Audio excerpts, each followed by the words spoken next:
whole idea fundamentally about the online services agency that I wanted to pursue is fundamentally not very viable because of the disadvantage of my being in Nigeria. Because the people I want to target that do have the money to pay for the services, like the whole point was, it was like an Imangati model. Take the labor from low cost earners and have high cost, take the labor from countries with lower labor costs and use it to service countries with high, like companies in countries with high labor costs. And that idea is mostly wrong for the reason of the fact that I'm in Nigeria. So like I'm in Nigeria. So the fact that if you're in America or Britain and you see a Nigerian call coming through, you're gonna think it's a scam, and it's a disadvantage. It's 100% a disadvantage, and there aren't that many ways around it. So you have to play with the cards you dealt, and there aren't that many ways around it. So the option, the solution he did give me, and I'm glad that he was not just a complainer, a critic, but he actually did give a solution. And the solution he gave was that instead of doing an online service thing, I just go around the local businesses and become the people's guy. Or say if I can accumulate 5,000 businesses as a contact, and I know 5,000 businesses. If I did wanted to open an agency later down the line, not only will my communication skills would have improved, but I will have now the entire network of people that, number one, I know them, more importantly they know me, and they do trust me. And if I have that, it will make it easier, because the levels to it, if you're in America now, or in Britain, or these posh countries, I don't think posh is the right word, but established in some way, that they have a reputation and all that stuff. As a citizen, you get some sort of bragging rights as a citizen. So that's kind of it's an advantage. So if you were to call other countries, it's okay, this is an American number, let me pick it up, this could be interesting. But now this has the country I'm in, Nigeria, has a negative reputation. Because if I call out, it's not a neutral thing. Say if it was this, I don't have any examples of a neutral country. Say some European, Finland, I don't know, some neutral country, and it's not very in the movies and stuff, America is okay, it's this country, Britain, this country, all these, Canada, all this stuff. Then the lower end countries are Nigeria, maybe India, if you call it it's a scammer calling. So that's the disadvantage, and it does suck. But if there is something I've learned from Alex and Rosie, is that you have to play with the cards you are dealt. And you could complain, but that gives zero power to you. So yeah. And another insight he brought to light is that when I'm watching the Alex and Rosie videos, he is speaking to the market of America, and not necessarily the market of Africa. So the business principles, fundamentally, they are mostly the same, but in the way I will have to apply them is completely different. There, most countries are developed countries. Here, most countries are developing and underdeveloped. So the principles are a lot it's different. And as an amateur is a disadvantage. Amateur in business, I have zero context. So yeah, another thing, by me going around and speaking, I'm also gaining context into the African business space. I'm technically a foreigner of the more westernish, Europeanish, like northern hemispherish kind of like business space. So for me, in the like southern hemisphere, and I'm trying to um, go into that. Number one, not only is it going to be another double disadvantage, but like the only um, context I have is the online context, and like the online context, the difference between the online context and the physical context is usually, it's not that the difference is massive, like it's usually the same thing, but like the subtle things that you'll notice if you're physically there is completely different. Like you won't be able to notice those things. You'll only be able to see what somebody else has taken and put online. Even if you're working with someone there, you won't be able to notice the subtle things. So that's another disadvantage. It's like if I wanna go go there virtually, or have someone do it for me virtually, like I won't be able to notice the subtle things. And that very much sucks, because this was supposed to be the way I'd start, but you have to adapt and overcome.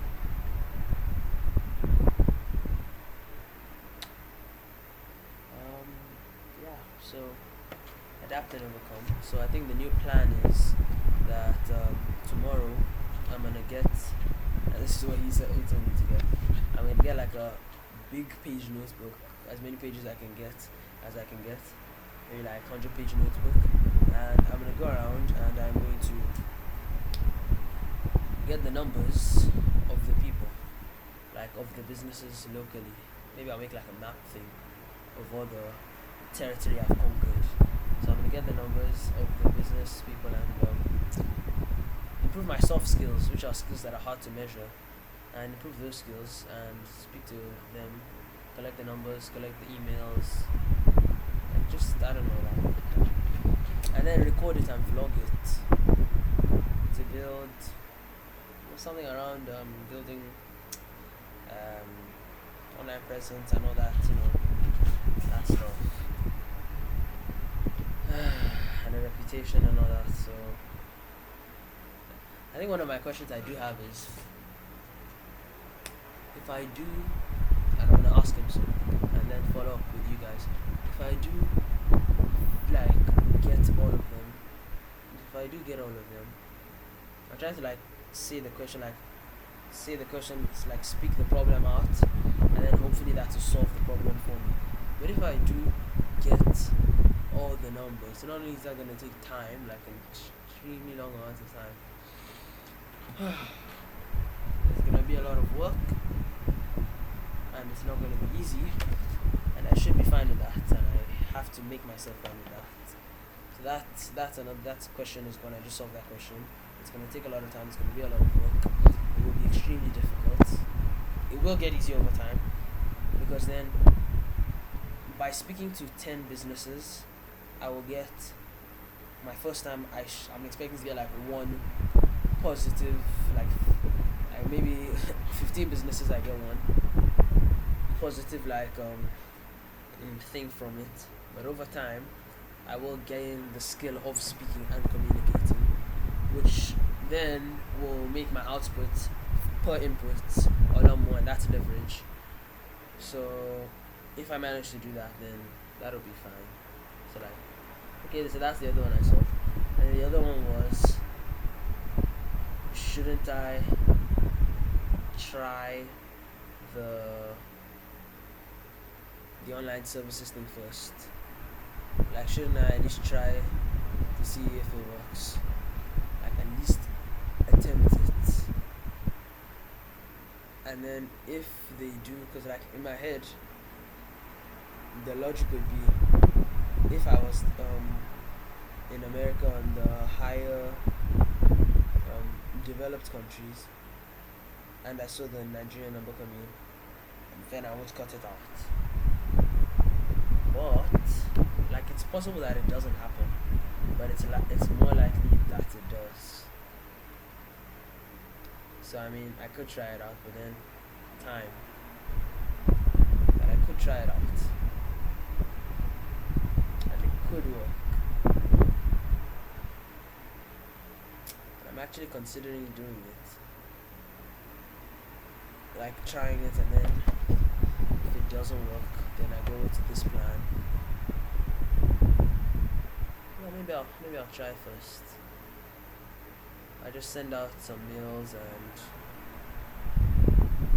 maybe like avoid the phone calls, because you can only see the Nigerian number if it's on the phone call. But if it's not on a phone call, then it's just the Gmail, and the Gmail could come from anywhere. So yeah, I think I'm most likely gonna try it out. But then the argument goes, this friend of mine does have more business experience than me. So it's like you speak to a wise man and he tells you what to do, and you're still thinking with your non-wise head, I should probably try out my idea, because there's a chance that the person who's already done all these things and is already ahead of you significantly in a lot of aspects made the mistake. And not only is that an arrogant mindset, it's also like it's gonna slow down your improvement if you continuously think that.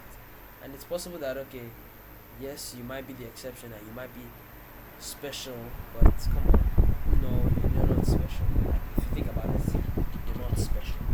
And I'm telling this to myself actually. It's like a journal I'm writing to myself, because why should you expect to be the person that starts from zero and has that intuition, rather than listening to the person who has already done the stuff and knows way more about it than you do. So you could try. You could waste your time trying. It's not a waste of time. You're just confirming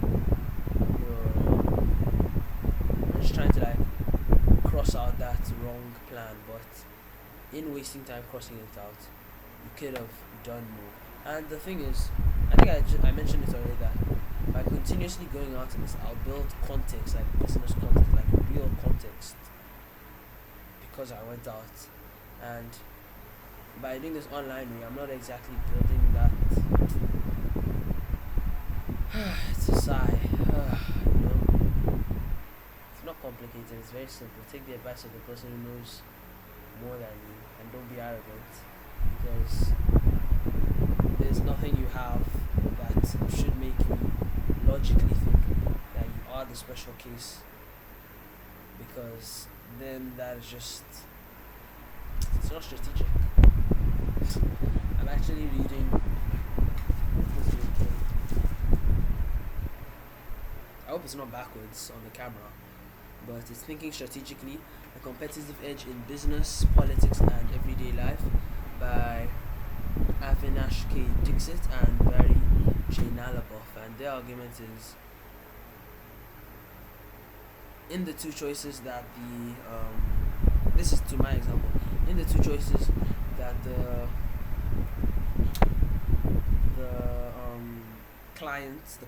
the person, like the company that I'm supposed to link the contractor to in the developed country, like the higher paying country, let me say higher paying country, in the higher paying country, the two choices are, they pick the Nigerian number and the Nigerian call, or they don't. And by nature, you shouldn't expect them, like, by the nature of it, you should expect them to not pick it. Meaning, you should completely raise the other option, and the only option is that they don't pick it. So don't expect them to pick it. Raise that, because by nature, that is what you should expect. Yes, there's a chance, and it's like, oh, there's a chance, but like, this is the facts. They will not pick it. And you could try it out, but then in doing so, you will lose resources. So is confirming that opinion of yours was more valuable than the resource of time that you're losing. Is confirming whether your opinion versus the opinion of the guy that is better than you is confirming that your opinion is worse or is better.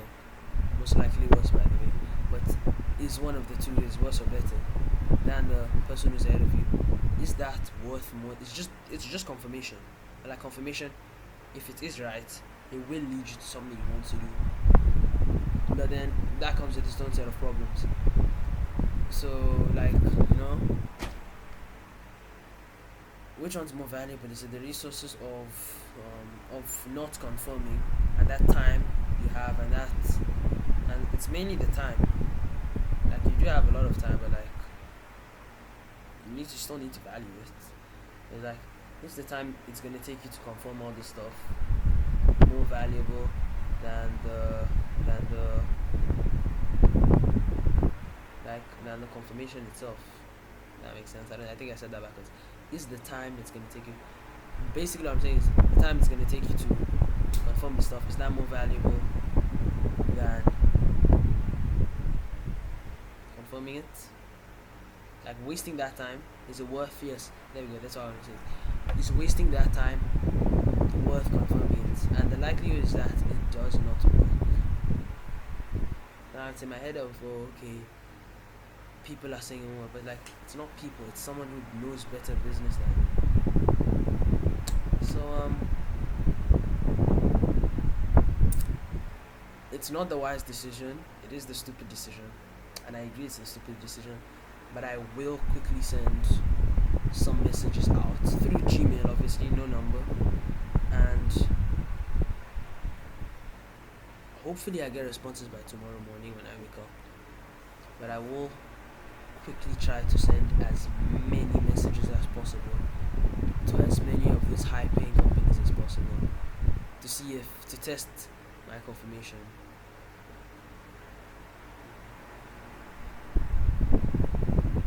Is that wise? Probably not. It's not wise at all. I should probably listen to the guy, but part of me is still hoping that he's wrong. Yeah, but I probably shouldn't do it, but I will. I will try it for a little bit, like just tonight. I'll try everything today, and hopefully the messages go through. And like, I'm gonna try it. Let's see what happens. Yeah, I'll try it.